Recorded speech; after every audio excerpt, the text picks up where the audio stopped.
Here to discuss this is the Director of the Office of Management and Budget, Mick Mulvaney. Thanks so much for being here, Director Mulvaney. Thanks, Jake. So you just heard Republican Senator Susan Collins. She's a crucial swing vote. She says your plan to repeal the individual mandate as part of the tax bill would raise premiums, drive up the number of uninsured Americans.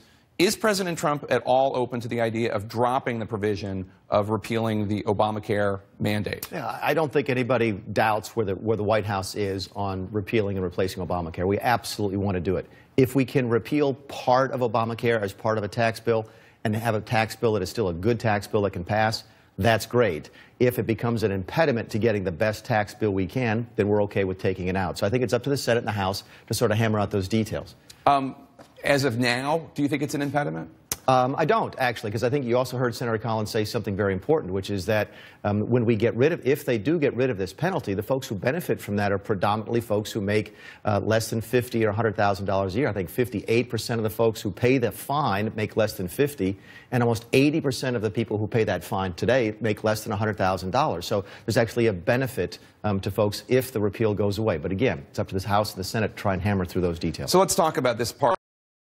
As the nonpartisan Joint Committee on Taxation analyzed the Senate tax bill and found that they think that it would effectively raise taxes for lower-income Americans. Let me read you part of the findings. Quote, if the Senate bill becomes law, Americans earning $30,000 a year or below would pay higher taxes beginning in 2021.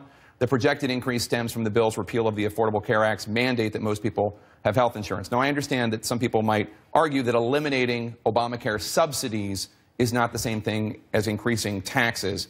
But whatever you want to call it, lower-income people will have less money. So I guess the big question is, how can Republicans and the White House propose a bill that would simultaneously cut taxes for the wealthiest Americans while effectively creating more of a financial burden for Americans earning less than $30,000 a year? Yeah, the bottom line is that the White House, the president, is not going to sign a bill that raises taxes on the middle class, period. However, what you've just read sort of gets down deep in the weeds of scoring these particular tax bills. And one of the fundamental assumptions of what you've just read is that getting rid of the mandate means fewer people are covered. Think about that for a second.